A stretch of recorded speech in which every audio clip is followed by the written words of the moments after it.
Moja tulipokea kitu kinaitwa neno la Mungu, lakini rema, neno la tamko au neno la ufunuo. Bwana Yesu Kristo asifiwe sana. Sasa ni namna gani neno la tamko la Mungu ambalo ni rema tunavyoweza tukalifanya likaumbika kwenye maisha? Ndio kitu ambacho tunajifunza ili kwamba tujue namna tunavyoweza kulifanya lile neno tulioambiwa ya kwamba ni mwaka wa kutukuzwa. Tunalifanyaje liumbike ndani yetu, tutembee nalo mwaka mzima, ndani ya mwaka mzima tupate matokeo, ndani ya mwaka mzima tukale matunda ya tamko la Mungu ambalo alitamka juu ya maisha yetu. Ndiyo maana ya semina hii na ndicho kitu ambacho tunaendelea kujifunza. Bwana Yesu Kristo asifiwe. Haleluya, haleluya. Haleluya, haleluya.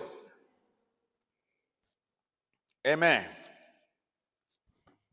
Kwa hiyo nikawa nimesema mambo ya kuyafahamu. Leo sirudii, nilizungumza mambo mengi. Jana nilikuwa nazungumza jambo la 6 tunalopaswa kulifahamu tunapotaka mambo tunayopaswa kufahamu kuhusu rema au neno la ufunuo. Jambo la 6 nilikuwa nimesema jana, nilikuwa nimesema watu wanapotaka kupata matokeo chanya ya tamko lote la kinabii wanapaswa kuzingatia yafuatayo. Nikawa nimesema wanapaswa kuamini kwa hakika kwamba Bwana atatimiza hilo alilokuwa amelisema, na nikasoma Mathayo sura 8 mstari wa 5 mpaka 12, habari za akida yule wa kule Kapernaum. Lakini kama nimesoma pia Mathayo 14 mstari wa 22 mpaka 31, habari za Petro kutembea juu ya maji. Lakini naomba pia tusome kitabu cha pili cha Mambo ya Nyakati sura ya 20, kitabu cha pili cha Mambo ya Nyakati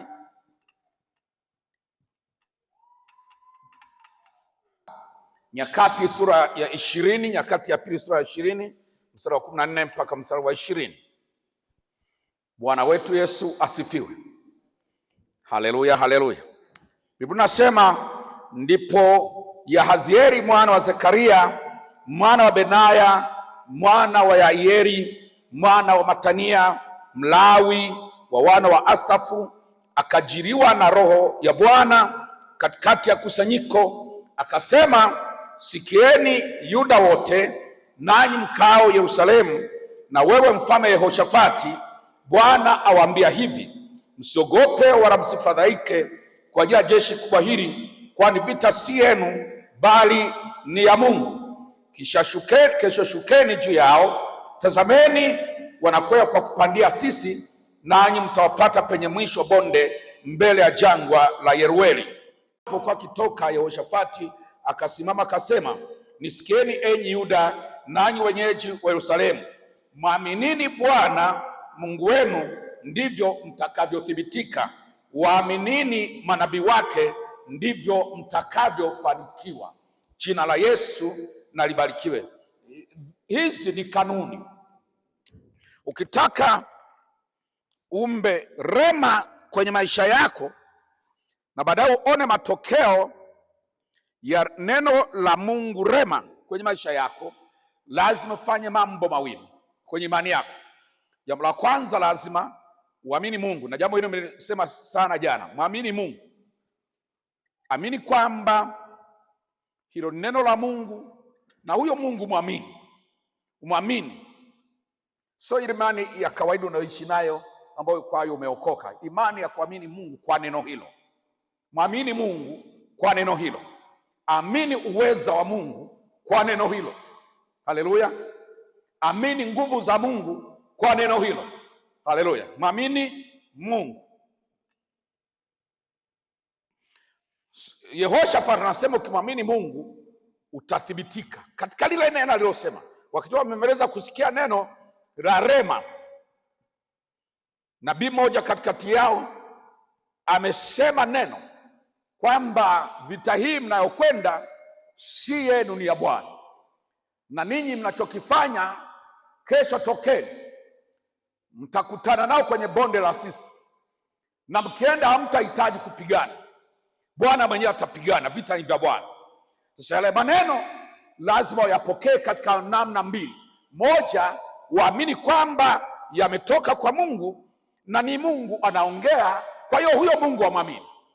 Uamini ule uwezo wake wa kupigana vita hata kama wao hawapigani, maana amesema hamtapigana ninyi. Uamini kwamba uwezo wa Mungu wa kupigana vita bila wao kupigana upo, watoke na imani hiyo. Ni neno la ufunuo, limemshukia nabii katikati yao, na nabii amelisema katikati yao. Ni rema, takwenda pamoja. Ni rema, Mungu amesema katikati yao kwa nabii kushukiwa na hilo neno, wakaliamini neno la Bwana, wakasujudia mbele za Bwana. Alafu asubuhi wakiwa nakwenda, Yehoshafati akatoa maelekezo ambayo ni kanuni, akasema mnamwamini, lazima mwamini kwanza Mungu kwa ajili ya ushindi wa hii vita. Haleluya! Kama Mungu alivyosema, mtathibitika. Pili, muamini manabii, yaani yule aliyesema, muamini kwamba ni mtumishi wa Mungu na Mungu amemtuma. Haleluya! Kwa sababu ni kanuni. Si vyepesi sana kupokea ujumbe ambao unapitia kwa mjumbe usiyempokea. Wangapi wamenielewa nilichosema? Mjumbe kama humpokei, uwe na hakika hata ujumbe wake huwezi kuupokea. Haleluya, haleluya, haleluya, haleluya, haleluya, haleluya. Ili upokee ujumbe unaotoka kwa mjumbe yoyote, lazima ndani mwako uwe na uwezo pia wa kumpokea yule mjumbe. Mlishawahi kusikia kwamba fulani, mimi akiwa nahubiri mimi natokaga nje? Mlishawahi kusikia mambo hayo? Fulani akihubiri mimi natoka nje. Unafikiri anayoongea sio maneno ya Mungu? Unafikiri anayoongea sio ya kweli? Anaongea kweli na ni ya Mungu, lakini kwa sababu humpokei, hutaki hata kusikiliza anachosema, unatoka nje. Kwa hiyo huwezi kupokea ujumbe mpaka kwanza unaweza kumpokea mjumbe. Haleluya! Hili neno niliosema tarehe 1 wanaweza kulipokea wale wanaoamini mimi ni mtumishi wa Mungu. Wale ambao hawaamini mimi ni mtumishi wa Mungu, na hakika hawezi kulipokea. Bwana Yesu asifiwe. Bwana Yesu asifiwe sana. Mtu yoyote ambaye ana mashaka na utumishi wangu, nina hakika pia atakuwa na mashaka na ujumbe wangu. Na ndio maana jana nikasema, ukiwa una ujumbe usiwalazimishe watu. Haleluya!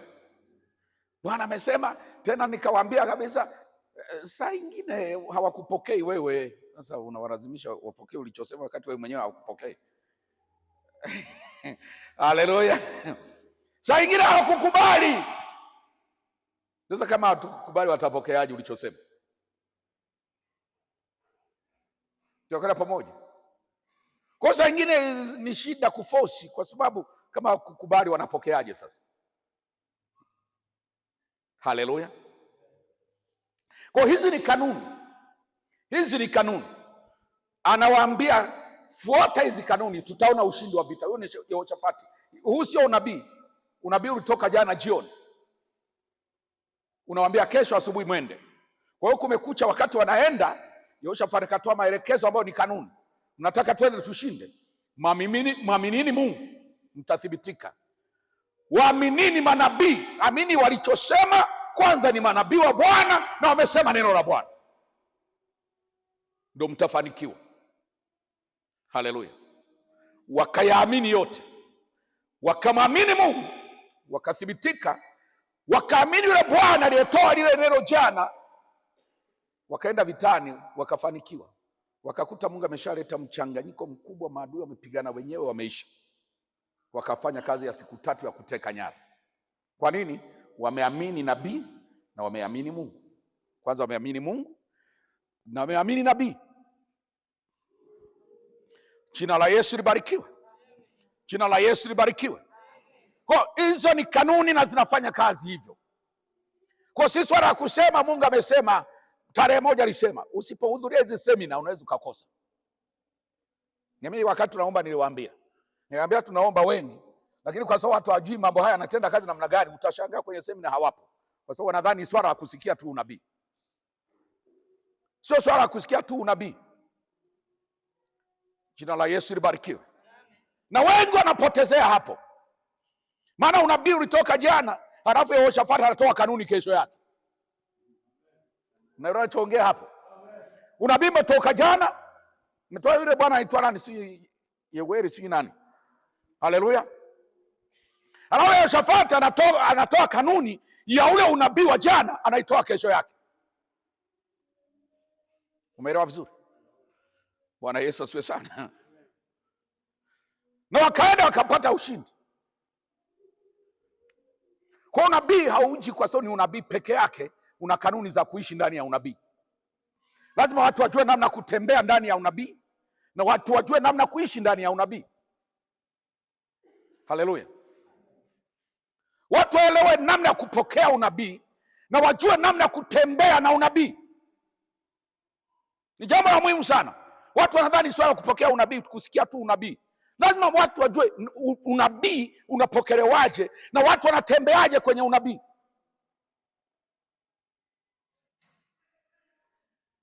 Jina la Yesu libarikiwe. Haleluya, haleluya. Amina. Kwa hiyo jambo la pili, kumbuka naongea A jana, ilikuwa A, leo ni B. Nachoongea ripoti namba 6, watu wanapotaka kupata matokeo chanya ya tamko lote la kinabii wanapaswa kuzingatia yafuatayo. A ndio hiyo nimemaliza. B, waishi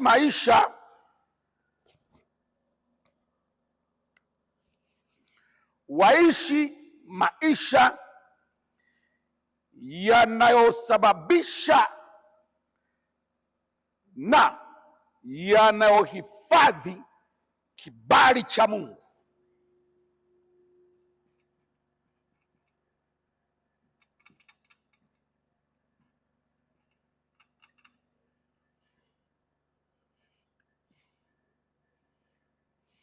Waishi maisha ambayo kama walikuwa hawana kibali cha Mungu yawasababishie kibali. Unaenda pamoja? Ukipokea neno la unabii, unataka neno la unabii lifanye kazi kwenye maisha yako. Bwana Yesu asifiwe. Ukipokea neno la unabii na unataka neno la unabii litende kazi kwenye maisha yako, hakikisha kwamba maisha unayoishi yanasababisha kibali cha kimungu kwenye maisha yako. Umeelewa vizuri? Au kama ulikuwa unaishi ndani ya kibali cha kimungu, basi yanahifadhi kibali, yana maintain kibali. Kwa sababu kibali kinaweza kuwepo kwa mtu na kibali kinaweza kupotea pia. Mnanielewa ninachosema? Kibali kina uwezekano wa kuwepo na kibali kina uwezekano wa kupotea. Tunakwenda pamoja? Ndio maana kibali pia ni lazima kilindwe, kihifadhiwe, kwa sababu chaweza kupotezwa. Tunaweza kuwa na kibali baadaye akapoteza kibali. Sawa sawa? Jamani, wangapi wanaweza kusema amina? Amina. Haleluya. Narudia, mtu anaweza kuwa na kibali na mtu pia anaweza kupoteza kibali. Ndio maana kibali lazima kihifadhiwe, na kibali kinahifadhiwa na maisha anayoishi mtu.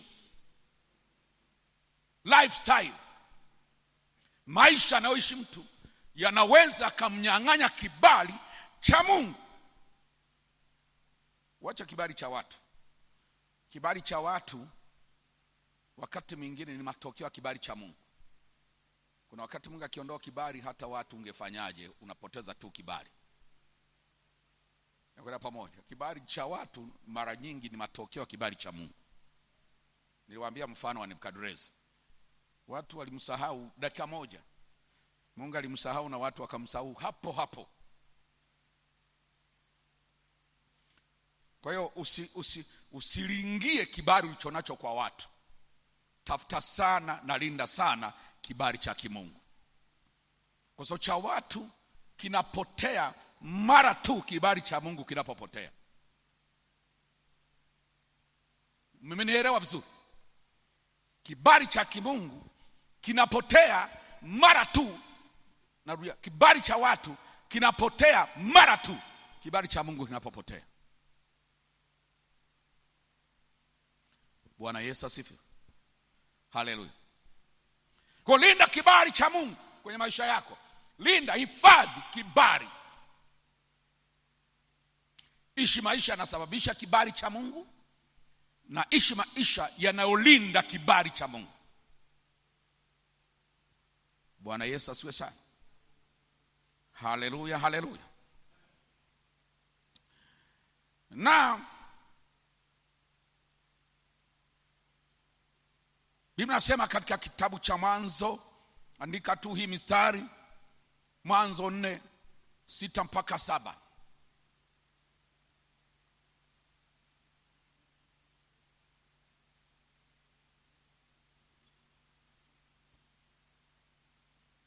Luka 10:38 mpaka 42.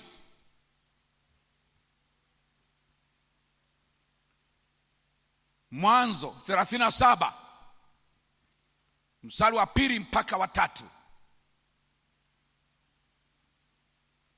Mwanzo 39 mstari wa 1 mpaka wa 6. Mwanzo 39 hiyo hiyo mstari wa 20 mpaka wa 23.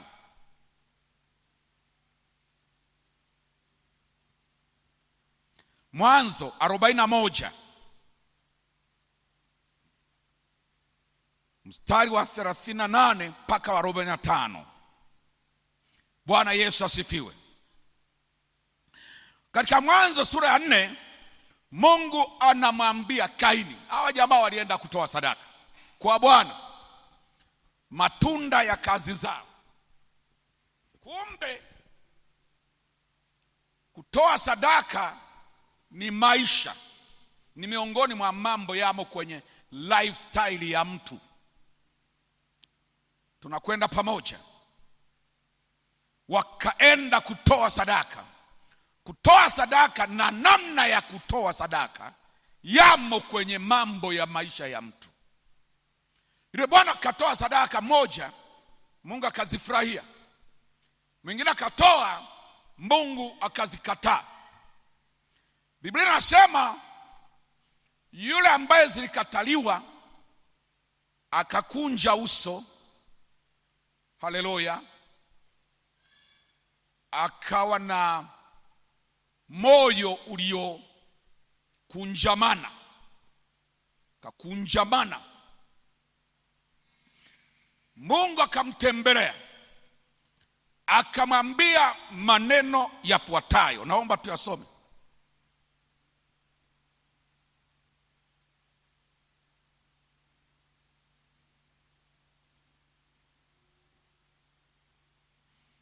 Itawaambia matokeo ya kupoteza kibali cha kimungu. Mstari wa 6.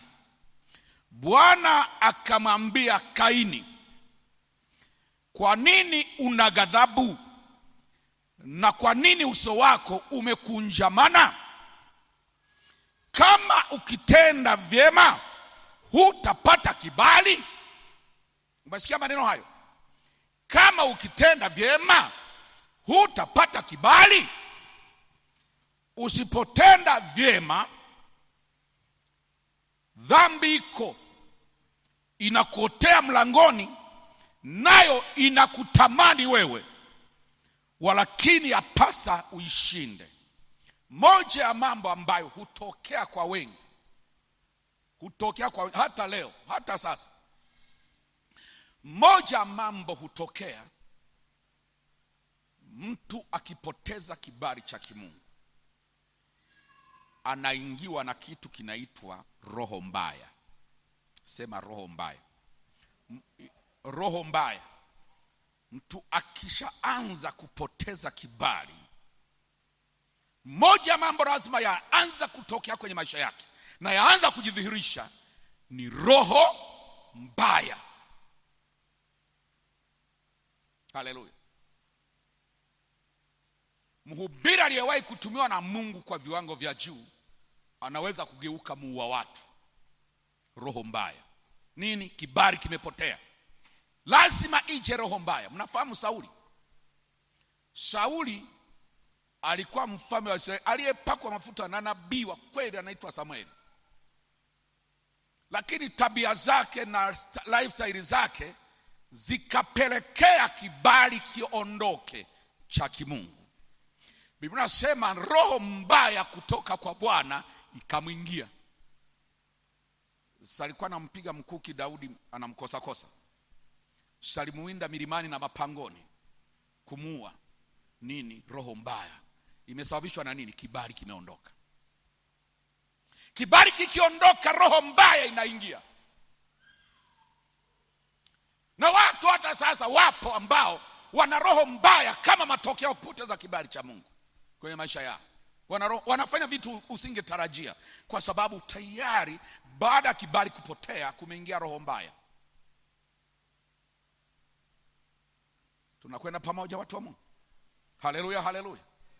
Kaini akapoteza kibali na Mungu nadhani hakuwa nacho, ila Mungu alikuwa anataka aishi maisha yanayosababisha kibali.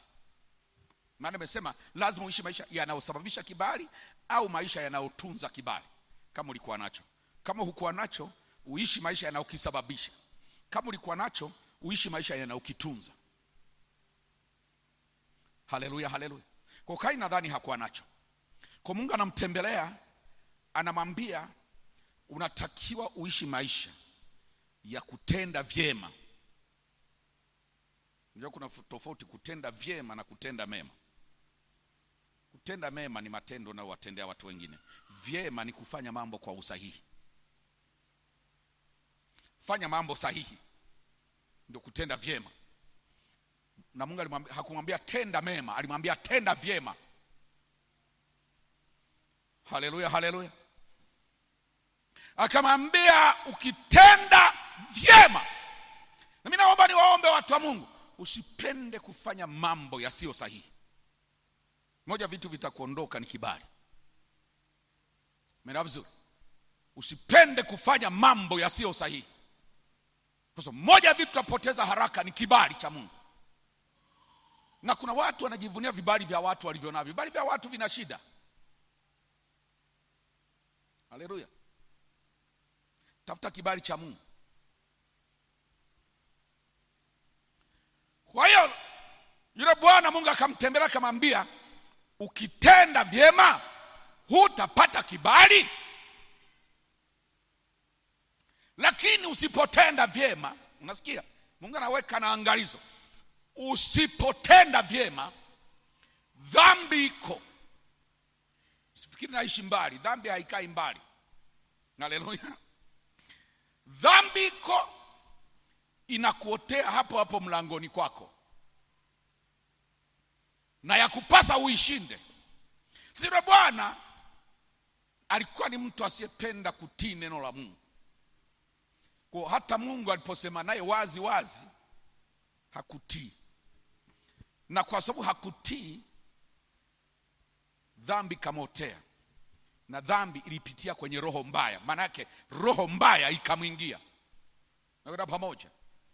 Alipoacha kutii, akapoteza kibali ambacho Mungu alimahidi kumpa endapo atatenda vyema.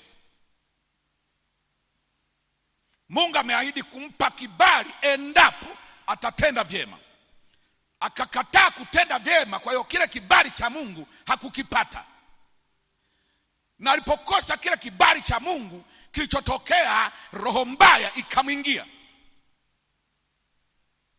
Haleluya, haleluya. Roho mbaya ilipomwingia, akaenda kumwambia ndugu yake. Bila sio, alikuwa anakaa nyumba moja, au kila mmoja alikuwa na nyumbani kwake. Nadhani alikuwa na nyumbani kwake na huyu na nyumbani kwake, maana huyu anafuga, huyu analima. Nadhani kila mmoja alikuwa na kwake. Akaenda kwa ndugu yake, labda alimkuta huko anakochunga mbuzi zake na kondoo, au alimkuta nyumbani kwake. Akamwambia, ndugu, nimekuja kutembelea rafiki yangu, salamu nzuri, kicheko kisicho kicheko kile cha meno lakini moyoni hakimo. Kamchekea, sisi ni ndugu, najua tutembee, tukaangalie, tukapunge hewa na nini. Ndugu anaamini ni ndugu, kumbe roho mbaya imemwingia. Anaongea na mtu mwenye roho mbaya. Akatoka kwenda kutembea uwandani, wanayetembea naye kumbe ni mtu wa roho mbaya. Haleluya.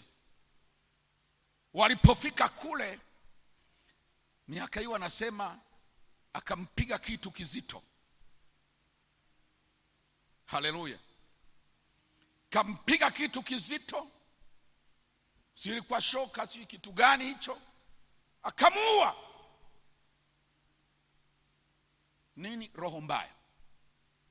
Kwa hiyo anasema lazima kuishi maisha yanayolinda. Siwezi kusoma maneno yote, nimeshaandika tayari, lakini fikiria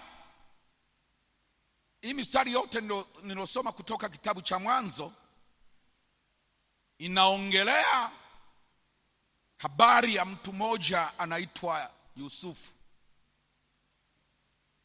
Pale 37 ni miaka yuko nyumbani. Biblia inasema akawa mtoto mzuri kwa baba yake. Lifestyle yake ikawa nzuri sana mbele za baba yake. Akapata kibali kwa baba yake. Akapata kibali kwa baba yake. Baba yake akamtendea mambo ambayo hawatendei ndugu zake kwa sababu ya kibali. Haleluya. Wale ambao hawatendi vyema kama kawaida, roho mbaya haikai mbali. Mnanielewa vizuri? Wale wasiotenda vyema wamepoteza kibali, na kibali kikipotea lazima ije roho mbaya. Kwa hiyo wale ndugu ambao hawana kibali wakajipatia kitu kinaitwa roho mbaya. Yani haviachani. Kupoteza kibali na roho mbaya havikai mbali, vinatembea pamoja. Chapoteza kibali, ujue roho mbaya mko pamoja. Haleluya. Wale jamaa waliopoteza kibali wakaingiwa na roho mbaya. Walioyafanya sitaki kurudia, mnayajua. Haleluya. Lakini alipofika Misri, baada ya kuuzwa na watu wa roho mbaya, yeye akaenda ni yule, maisha yake ni kutenda vyema, kwa sababu anajua siri ya kibali ni kutenda vyema. Haleluya. Siri ya kibali, mwambie jirani yako, siri ya kibali ni kutenda vyema. Bwana Yesu asifiwe. Siri ya kibali ni kutenda vyema. Maana yake kutenda kwa usahihi, kufanya mambo sahihi, kuishi maisha sahihi. Jina la Yesu libarikiwe.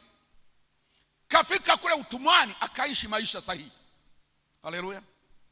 Akaishi maisha sahihi. Ni mtumwa. Kwa kawaida mtumwa hana thamani.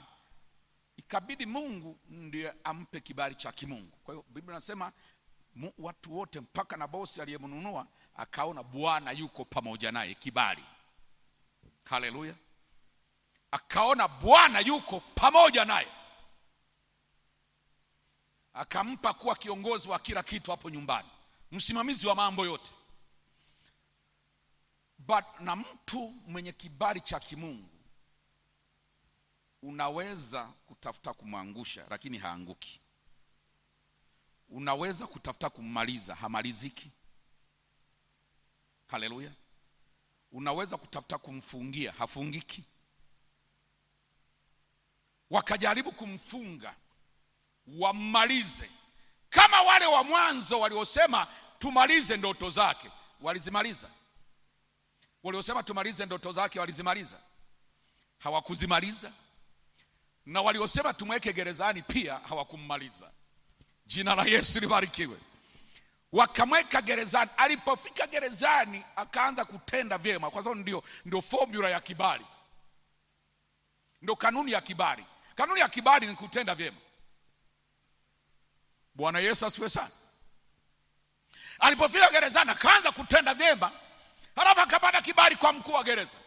Mambo yote ya wafungwa yakaachwa mikononi mwa Yusufu. Kwa nini? Kibali. Kibali kinaambatana naye kwa sababu pia Mungu anaambatana naye, na Mungu anaambatana naye kwa sababu yeye anadumu kutenda vyema. Mkuu wa gereza akampenda sana, akamwambia utasimamia. Maandiko yanasema mkuu wa gereza hata kujua jambo lolote, vyote akaacha mikononi mwa Yusufu. Bwana Yesu asifiwe sana. Haleluya, haleluya. Akatoka kule gerezani akaenda kwa mfalme. Mfalme akamsikiliza, kumbe kilichompeleka pale ni kibali cha kimungu. Ametembea na kibali cha kimungu, amesimama mbele ya mfalme na kibali cha kimungu kiko juu yake. Mfalme akamsikiliza. Mfalme akamwambia, mtu wa aina hii tunampata wapi? Unaweza kaacha huyu halafu kapata mwingine wa aina hii wapi? Haleluya, haleluya. Bwana Yesu asifiwe sana. Mfalme akasema hatuwezi kupata mtu wa aina hii mahali popote. Huyu ni wa pekee, lazima tumshikilie vizuri. Mfalme bila kikao chochote,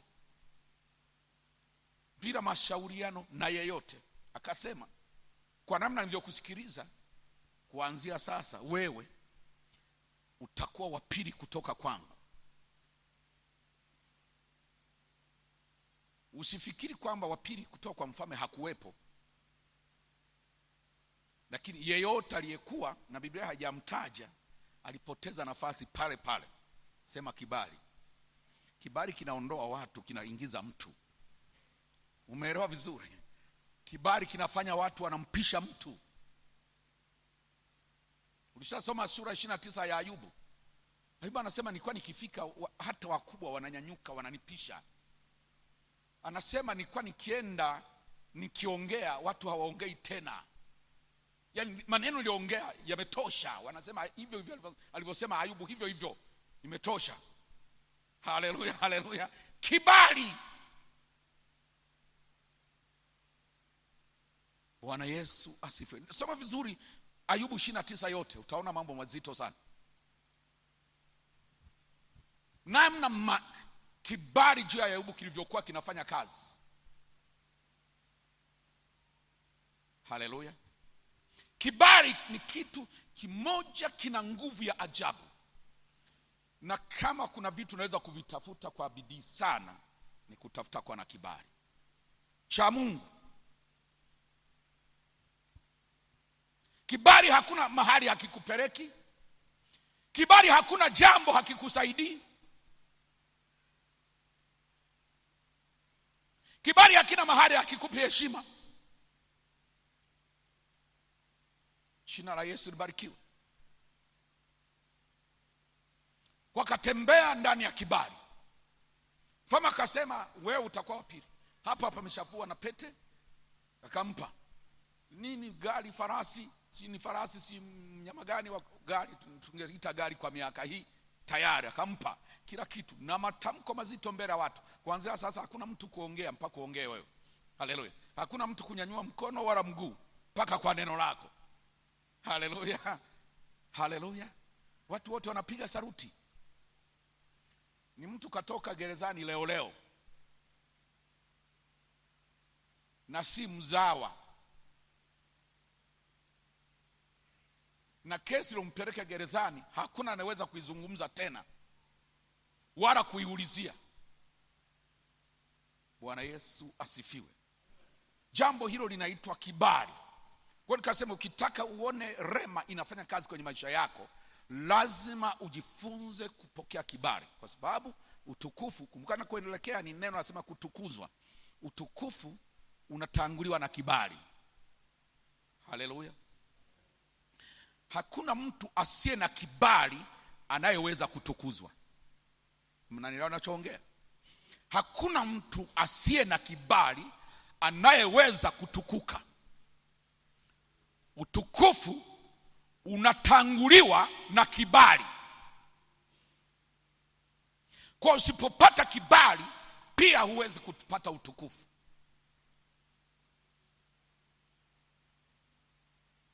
Bwana Yesu Kristo asifiwe sana. Na kibali kinazaliwa kwenye lifestyle. Kinazaliwa kwenye kutenda vyema, kuishi vyema, kuongea vyema, kutembea vyema, mahusiano mema na mambo mengi kati yako na Mungu kwanza. Na kuna pamoja kutembea vyema mbele za Mungu, kuongea vyema mbele za Mungu, kutenda vyema mbele za Mungu na kadhalika na kadhalika. Kwanza automatically ukitembea vyema mbele za Mungu, unaweza tena kunatembea vibaya mbele ya watu automatic. Mtu yote anayetembea vibaya mbele za Mungu hana automatically, kwa njia hiyo hiyo anatembea vibaya hata mbele za watu. Haleluya. Na mtu mwenye menendo mbaya mbele za watu, mtu huyo huyo automatically na kwa njia hiyo hiyo ana mwenendo mbaya mbele za Mungu. Haleluya watu wa Mungu. Haleluya watu wa Mungu. Yale maneno kwamba mimi nasikiliza Mungu sisikilizi watu, hayo maneno ni ya kukupotosha tu. Tunakwenda pamoja. Mambo ya Mungu yana mipaka. Mambo ambayo utamsikiliza Mungu na hutasikiliza watu ni yale mambo yanayohusiana na kumkana Mungu, kukana imani, kurudi dhambini. Hayo ndio ukisema nasikiliza Mungu sisikilizi watu, na Mungu anakuelewa. Lakini mengine haya, wanakuita kwenye mkutano huendi, unasema nasikiliza Mungu sisikilizi watu. Mnanielewa vizuri? Haleluya, haleluya. Wanakuambia tushirikiane lile, unasema mimi niko na Bwana.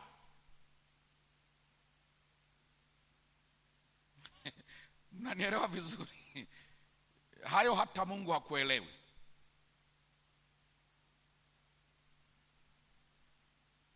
Bwana Yesu Kristo asifiwe.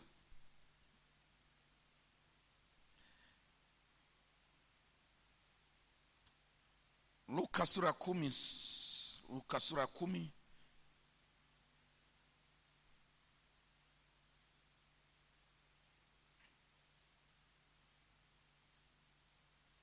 mstari wa 38.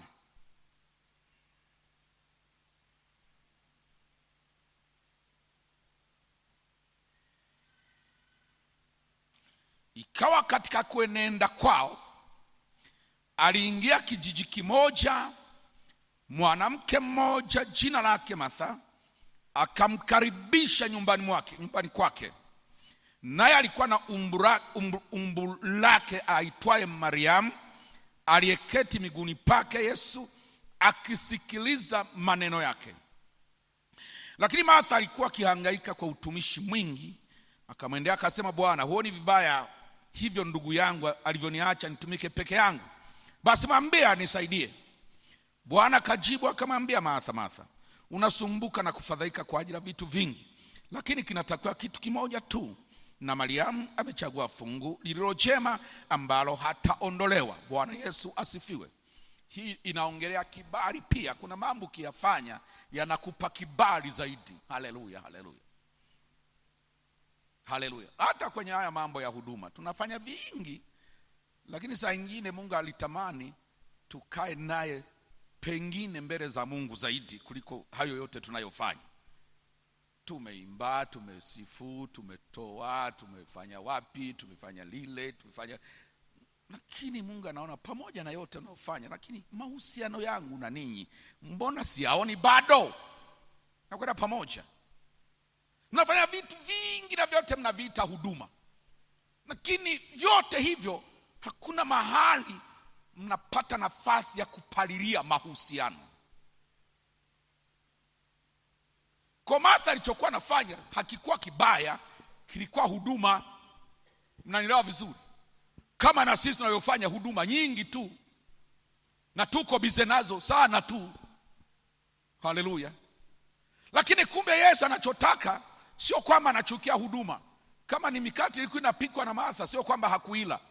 Mnanielewa vizuri? Mwisho wa siku iliiva na Yesu akaila. Haleluya. Kama ni chapati Martha alikuwa anasumbuka nazo, mwisho wa siku ziliiva na Yesu alizila. Kama ni samaki alikuwa na kaanga, mwisho wa siku samaki waliiva na Yesu alikula. Lakini kwa Yesu kikubwa hakikuwa chakula wanachomwandalia. Kikubwa kilikuwa namna unavyoweza kujenga mahusiano naye na kukaa naye na kumsikiliza na kujua mapenzi yake na kuambatanisha moyo wao na moyo wa Yesu. Ndicho alikuwa anatafuta zaidi kwao kuliko mikate na chapati, ingawa alizila.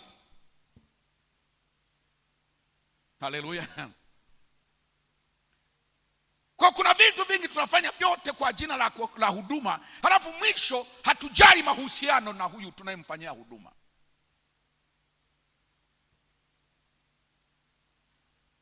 Tunapoteza kibali na tuko bize, kuna mambo tunafanya. Tunakwenda pamoja. Yesu akasema, Martha, Martha, wewe unasumbuka na mambo mengi sana. Kilichotakiwa ni kimoja, na ambacho ni hiki. Huyu amechagua. Amechagua nini? Amekaa kwenye miguu ya Yesu, anasikiliza neno kwa neno, anaelewa, anasoma moyo wa Yesu, anataka kuwa na moyo wa Yesu. Uliwahi kuimba ule wimbo tulikuwa tunaimba zamani, unasema nataka nifanane na Yesu moyo, nataka nifanane na Yesu mawazo ya. Ndicho kitu Mariamu alikuwa anataka, na ile ndio kitu Yesu anatafuta siku zote. Imba lakini una mawazo ya Yesu. Hubiri lakini una mawazo ya Yesu. Toa sadaka lakini una mawazo yanayofanana na Yesu. Fanya ibada za kutosha lakini una mawazo yanafanana na Yesu. Kuliko unaimba lakini una mawazo hayafanani na Yesu. Unatoa sadaka, mawazo yako hayafanani na Yesu. Haleluya. Unahubiri lakini mawazo yako hayafanani na Yesu. Haleluya. Kwa anamwambia Martha, unalofanya sio vibaya, ni chapati tutakula kweli, lakini huyu anachofanya ndicho ninachotaka zaidi. Haleluya. Hiki huyu anafanya cha kunisikiliza ndicho mimi nataka zaidi. Hiki cha kukaa na mimi muda mrefu ndicho mimi nataka zaidi. Hiki cha kukaa kwenye miguu yangu kwa muda wa kutosha ndicho mimi natafuta kwa watu. Kwani unafikiri Yesu alitoka mbinguni kuja kula chapati? Jamani, Yesu alitoka mbinguni kuja kula mikate duniani? Haleluya. Alikuja kutafuta watu, kurudisha uhusiano wa Mungu na watu.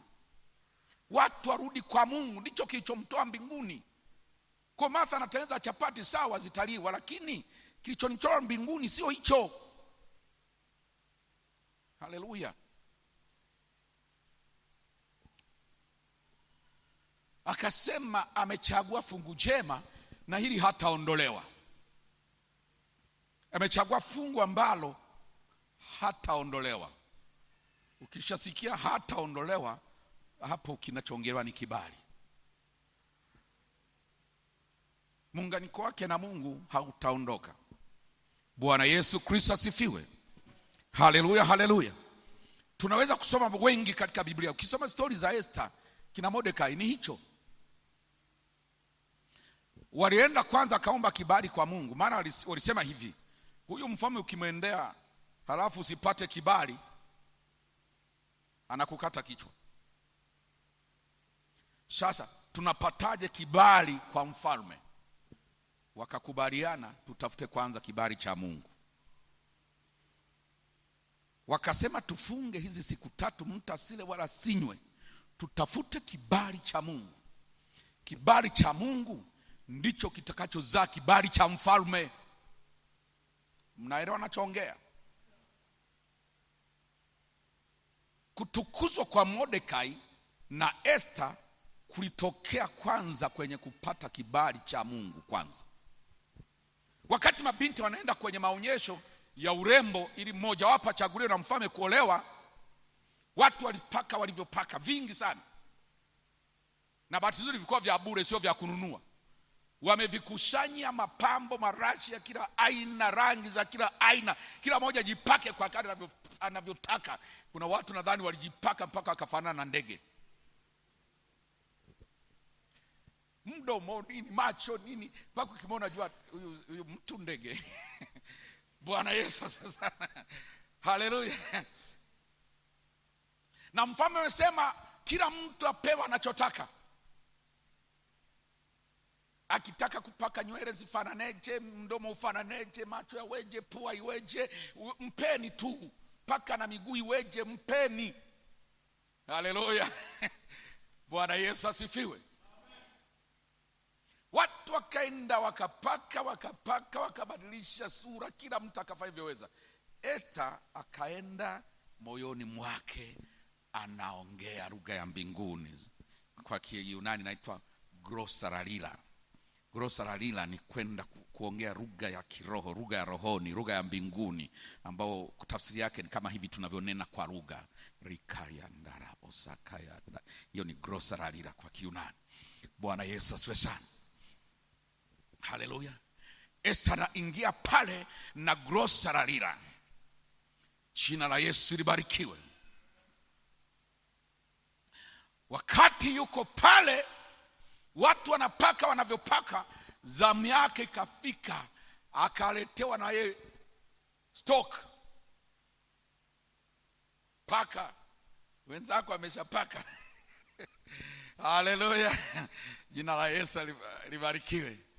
Asikasema hivi wala sivihitaji,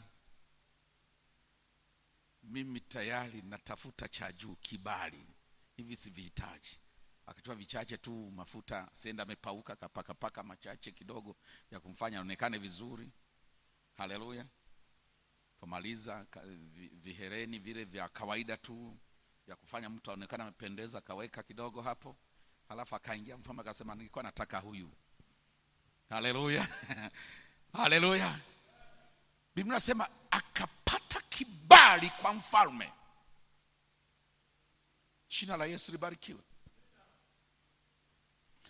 Kwa hiyo utukufu unazaliwa kwenye kibali cha Mungu. Kwa Mungu akisema nitukuze nami nitawatukuza, anamaanisha kwamba tuishi maisha yanayotupa kibali kwake.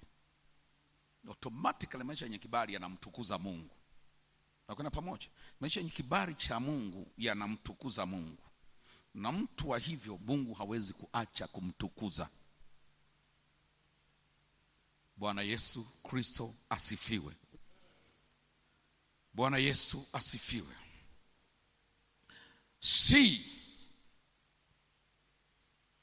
Kumbuka nafundisha point namba 6 katika maneno ambayo yanaitwa mambo ya kuyafahamu kuhusu rema au neno la Mungu la ufunuo au neno la kinabii la Mungu.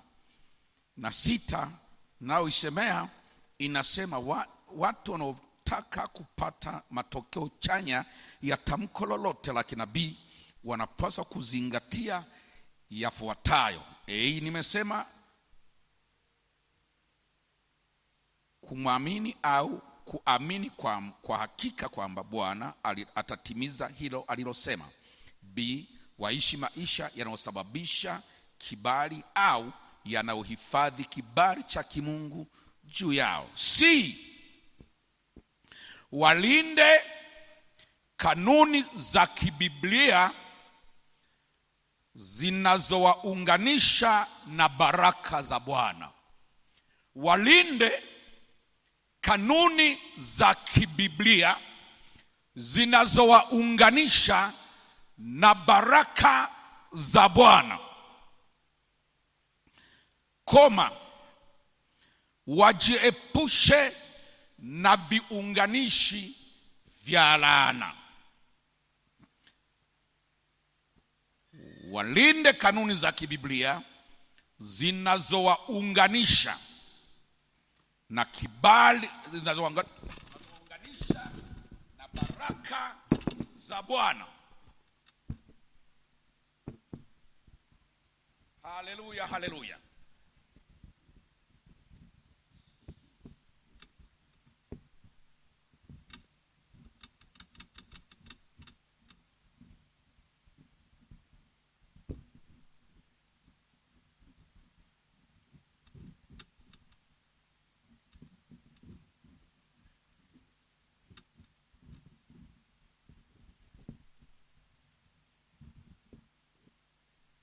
Walinde kanuni za kibiblia zinazowaunganisha na baraka za Bwana. Kuna kitu kinaitwa baraka za Bwana.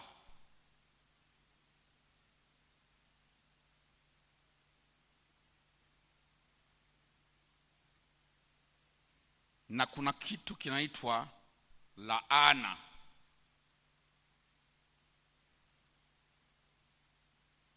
Kuna kitu kinaitwa laana, kuna kitu kinaitwa baraka za Bwana. Bwana Yesu asifiwe. Vitu hivi viwili, narudia, vitu hivi viwili vinatembea sambamba muda wote. Haleluya, haleluya. Ni sawa tu na shibe na njaa, huwa viko pamoja. Maana yake ukiwa umeshiba njaa hakuna, lakini pia ukiwa hukushiba njaa ipo. Si ni sawa? Ukiwa umeshiba maana yake njaa imeondoka, lakini ukiwa hukushiba maana yake njaa imerudi. Ndivyo na baraka na laana zilivyo. Ukiwa na baraka maana yake laana imeondoka. Ukiwa umepoteza baraka maana yake laana imerudi. Hayo mambo yanaenda pamoja, yanaenda moja likiwepo, maana yake lingine linangojea jirani, ili hili likiondoka na lenyewe liingie. Shibe ikiwepo, njaa inangojea jirani, ili shibe ikiondoka njaa iingie. Giza na nuru vinakaa hapo hapo majirani, ili nuru ikiondoka giza liingie. Nuru nayo giza likiondoka au nuru ikiingia giza linaondoka. Haleluya, haleluya. Ndivyo laana na baraka zilivyo. Laana na baraka, kimoja kinasubiria kiishi maisha ya kubarikiwa. Unaishi katika maisha kama laana inangojea jirani, kwamba ufanye jambo lolote linaloweza kuzaa laana ili baraka iondoke, laana ingie, au ufanye jambo linaloweza kuzaa baraka ili laana iondoke, baraka iingie. Ndivyo maisha yanavyokuwa. Hivi vitu viko hivyo. Ndio maana kasema tunaongelea ishu ya kutukuzwa. Ishu ya kutukuzwa na baraka zinatembea pamoja, zinaenda katika mtiririko huu: kibali, baraka, halafu utukufu.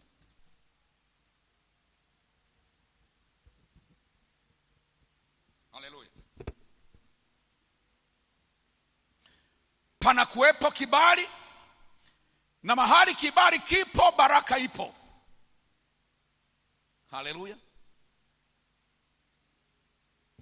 Kinaanza kibali, na mahali popote kibali kipo baraka haiko mbali, baraka ipo. Na mahali baraka ipo kutukuzwa kumetokea. Haleluya. Mahali baraka ipo, utukufu umetokea. Kwa ndio maana akasema lazima kulinda. Nimetumia maneno gani? Nimesema walinde kanuni za kibiblia zinazowaunganisha na baraka za Bwana, wajiepushe na viunganishi vya laana. Haleluya, haleluya. Sasa Biblia nzima yote kama ulivyo nayo yenye vitabu 66 yote ndani mwake kuna baraka na laana. Kwa hata hatuwezi kuorodhesha kwamba vinavyosababisha laana ni hivi, vinavyosababisha baraka ni hivi, kwa sababu Biblia yote ina hayo mawili. Haleluya. Mungu aliwaambia wana wa Israeli, nimewawekea mbele yenu baraka, haleluya, uzima na mauti. Chagueni kimoja wapo. Inaenda hivyo. Sasa humo ndani yako maneno mengi, waheshimu baba yako na mama yako, humo ndani usiabudu miungu mingine, yako mengi kama unaweza kuorodhesha Biblia nzima, ambayo yote Biblia inasema ukiyafanya hayo unabarikiwa. Heri wapatanishi, yani Biblia yote unaweza kusema mengi. Badala ya kuweka listi ndefu, mimi nimetumia neno moja tu ambalo limesema katika kitabu cha Kumbukumbu la Torati sura ya 28 mstari wa kwanza mpaka 14. Hayo hata nisipoyasoma mnayajua vizuri, na wengi tukiwa tunataka kuomba maombi yetu tuweze kumkona Mungu atende tunavyotaka, tunayataja baadhi. Tunamwambia Mungu, lisema watakuja kwa njia moja, watakimbia mbele yangu kwa njia 7. Hapo nataka kumkona Mungu akupiganie. Haleluya. Bila kujalisha unayastahili hayo.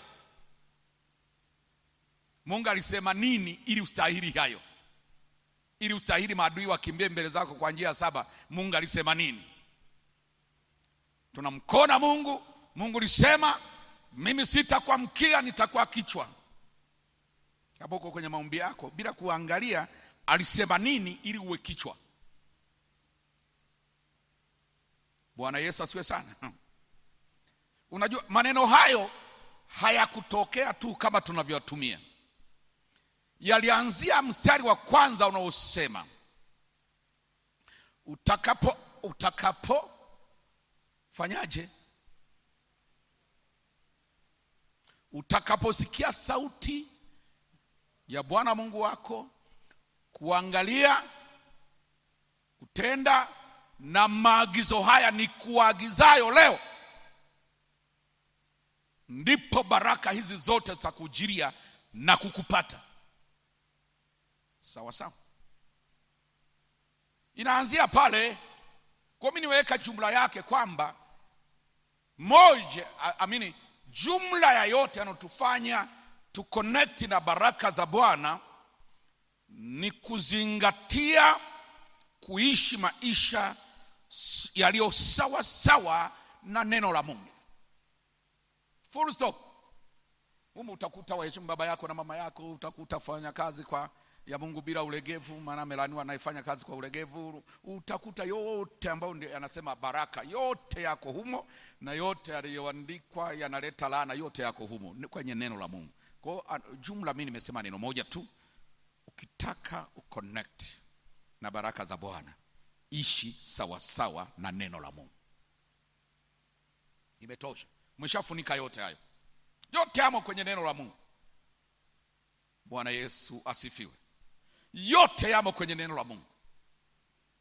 Lakini ukitaka kuorodhesha yako mengi. Ishi kwa mujibu wa neno la Mungu. Na ili uishi kwa mujibu wa neno la Mungu, jifunze kujua neno la Mungu. Haleluya. Haleluya. Na kujua neno la Mungu hakuna mtaalamu. Tunajua neno la Mungu kwa kitu kimoja tu. Kitu cha kwanza, kufundishika. Yokenda pamoja. Kufundishika. Kingine, unyenyekevu, utayari wa kupokea. Haleluya, haleluya. Kwa sababu neno la Mungu tutajifunza siku zote mpaka Yesu arudi. Kwa hiyo huwezi kusema unajua neno la Mungu lote.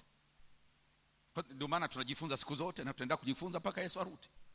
Lakini muhimu kile ambacho tayari unakijua, kile ambacho tayari umejifunza, una unyenyekevu wa kutosha kukiishi?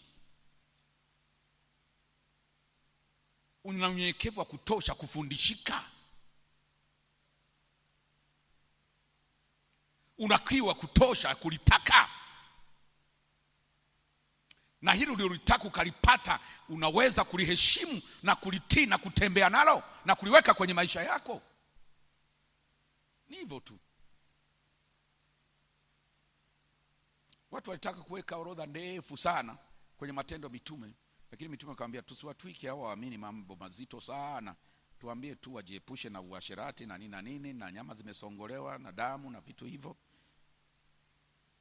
Kwenda pamoja. Kwa sababu mkitaka kuweka orodha, mambo ni mengi, mwisho mtatengeneza torati nyingine. Kwenda pamoja. Watu wamche Mungu, watu wanyenyekee Mungu, kile wanachokijua kuhusu Mungu wakiishi. Haleluya. Wewe tayari kufundishika, wewe wanyenyekevu kwa Mungu, walitetemekee neno la Mungu. Bwana Yesu Kristo asifiwe sana. Haleluya, haleluya. Ndivyo baraka zinavyokuja. Na baraka zikija, utukufu umekuja. Bwana Yesu Kristo asifiwe. Kwa ninapomalizia, nimekwambia Kumbukumbu la Torati, lakini unaweza kusoma pia 15 mpaka 68. Hii inaongea laana. Endapo utakuwa unaishi vyovyote, yani hauzingatii neno la Mungu, wewe unaishi vyovyote ilivyo rahisi kwako. Kuna watu wanapenda simplicity. Haleluya. Hawataki kujisumbua. Neno la Mungu wakati mwingine linatubana mahali ambapo sisi tusingetaka maisha hayo. Nikwenda pamoja. Neno la Mungu wakati mwingine linatutaka lituendeshe, na sisi hatutaki kuendeshwa nalo. Mmenielewa vizuri watu wa Mungu? Kwa nasema ukitaka hivyo, 15 mpaka 68 ya sura hiyo inazungumza vitu vinavyoitwa laana. Lakini utasema mchungaji, sasa wewe unaongelea mambo ya Agano la Kale. Agano Jipya, Mathayo 7:24 mpaka 29 inasema maneno yanayofanana na hayo hayo, na yanatoka kwenye kinywa cha Yesu. Yanasema mtu yeyote ambaye anasikia maneno yangu haya asiyatende, sema asiyatende, amefananishwa na mtu ambaye anajenga nyumba yake kwenye mchanga. Mvua zikija, pepo zikavuma, mafuriko yakaja, yataipiga nyumba ile na itaanguka. Kuanguka maana yake ni kupoteza utukufu, kupoteza kibali, kupoteza baraka. Ndio kuanguka. Mtu akipoteza kibali, akapoteza baraka, akapoteza utukufu, huyo mtu kwa urahisi ameanguka. Haleluya, haleluya. Haleluya, haleluya. Na anasema mtu mwenye hekima, mtasikiaye neno langu na kulifanya, amefananishwa na mtu mwenye hekima aliyejenga nyumba yake kwenye mwamba. Huyu mtu, mafuriko yakija, mvua zikanyesha na pepo zikavuma, pigo ni hilo linafana. Zilizopiga kwenye mchanga ndio hizo zimepiga na kwenye mwamba. Tofauti ni nini? Msingi umejengwa wapi? Tofauti kwa hiyo ni kuanguka au kutokuanguka. Mvua ni zile zile, upepo ni ule ule, na dhoruba ni ile ile, ila tofauti ni kuanguka na kuto kuanguka. Tofauti ni kuondolewa kwenye nafasi au kutokuondolewa kwenye nafasi. Tofauti ni kupoteza kibali au kubaki na kibali. Tofauti ni kubaki ndani ya baraka au kupoteza baraka. Tofauti ni kubaki katika utukufu au kupoteza utukufu. Pepo ni zile zile na dhoruba ni zile zile. Mvua ni zile zile. Zilizopiga ile ndio zimepiga na hii. Ile imeanguka, hii bado ipo. Haleluya. Bwana Yesu asifiwe sana. Ndio tofauti. Nimalizie kwa kuambia kwamba baraka na laana, niliwaambia nirudie kusema. Andika haya maandiko. Mithali 10:6.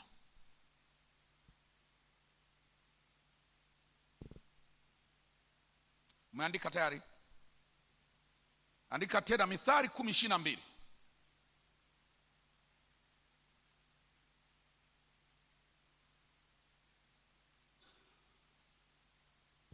Andika tena Danieli 9:9 mpaka 14.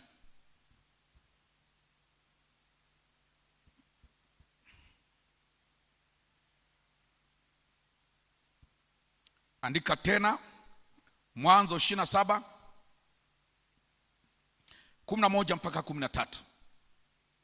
Maandiko haya yanatuthibitishia jinsi ambavyo laana na baraka sio tukio. Laana sio tukio na baraka pia sio tukio. Kwamba kwa sababu sasa sina gari au sina nyumba au sina mashamba makubwa sina baraka. Au kwa sababu nina nyumba, nina gari na mashamba na kadhalika nina baraka. Baraka sio tukio na laana pia sio tukio. Laana ni hali inayomvaa mtu, anatembea nayo ikiwa inaishi kwake, kama uvuli unavyomfunika mtu, au kama kofia au kilemba kinavyokaa juu ya mtu, au kama vazi linavyomfunika mtu. Ndivyo laana inavyotembea na mtu, na ndivyo baraka inavyotembea na mtu. Baraka si tukio, wala laana si tukio.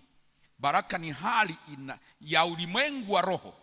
Iko kwenye ulimwengu wa roho.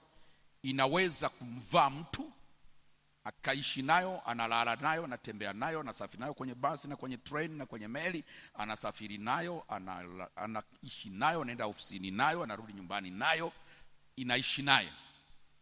Kadhalika na baraka ni hivyo, inaishi na mtu. Hivyo tunavyovisema ni vitu huzaliwa, baraka ikiwepo au laana ikiwepo. Bwana Yesu asifiwe.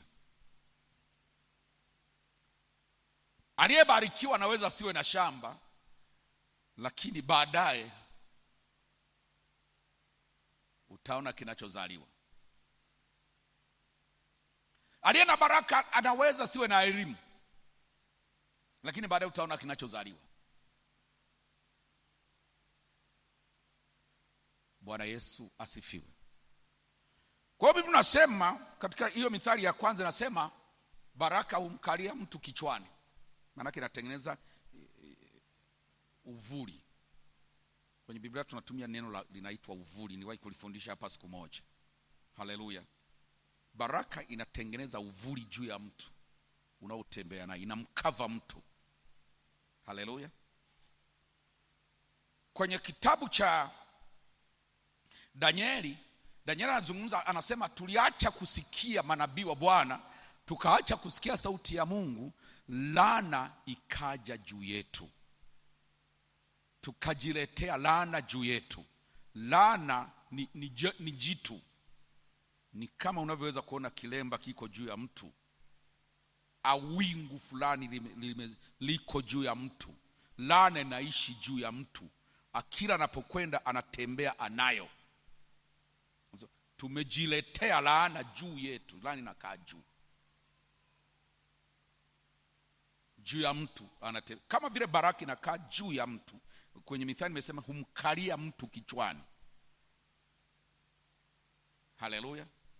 Kadhalika na laana humkalia mtu. Laana humkalia mtu. Unaweza kumuona kama yuko vizuri, lakini kama laana imemkalia, msubiri siku chache, utaona matokeo kwamba laana ilikuwa imemkalia. Bwana Yesu asifiwe. Mama yake na Yakobo anaitwa Rebeka. Yakobo anamwambia, ukinifanya nimdanganye baba nijifanye Esau, naweza nisipate baraka, badala yake nikaa nimeenda kupata laana. Mama akamwambia, laana yako na iwe juu yangu. Tafsiri yake, maana yake anajua kanuni ya laana inakaa juu ya mtu. Laana inaishi, laana inatembea. Unaenda kijijini, unasema nimeihama mjini, kulionekana pagumu, pamelaaniwa, kumbe umeenda nayo. Laana haikai mjini, laana inakaa juu yako. Unaenda kijijini, umekimbia ya mjini, unakuta umeenda nayo. Mimi nasema hapa pagumu na kadhalika na kadhalika, mimi naenda kwingine, anaenda kwingine, kumbe laana ilikuwa inakaa juu yake, na hakuna naenda, hakuna kinachoboreka chochote. Maana laana inakaa juu ya mtu, anaenda nayo huko huko. Bwana Yesu Kristo asifiwe sana. Laana inakaa juu ya mtu kwa maandiko niliyosoma, na baraka inakaa pia juu ya mtu. Sasa Mithali 10:22 imesema baraka ya Bwana hutajirisha. Moja characteristic ya baraka ya Bwana, baraka ya Bwana hutajirisha. Baraka ya Bwana hutajirisha. Kwa hiyo kinachotangulia sio utajiri. Watu wakiona utajiri wanasema baraka. Baraka inaweza kuwepo hata utajiri haupo, ila baraka baadaye itaattract utajiri, itauleta. So baraka ya Bwana hutajirisha na haichanganyi huzuni, haichanganyi majuto. Na Biblia inasema hiyo Mithali kwamba mtu aliyepata vitu kwa maana utajiri, lakini hazikuwa baraka za Bwana, anatengana navyo katikati ya siku zake. Haleluya. Kwa mtu anaweza kana vitu lakini si baraka, baadaye anatengana navyo. Tunakwenda pamoja. Mungu awabariki.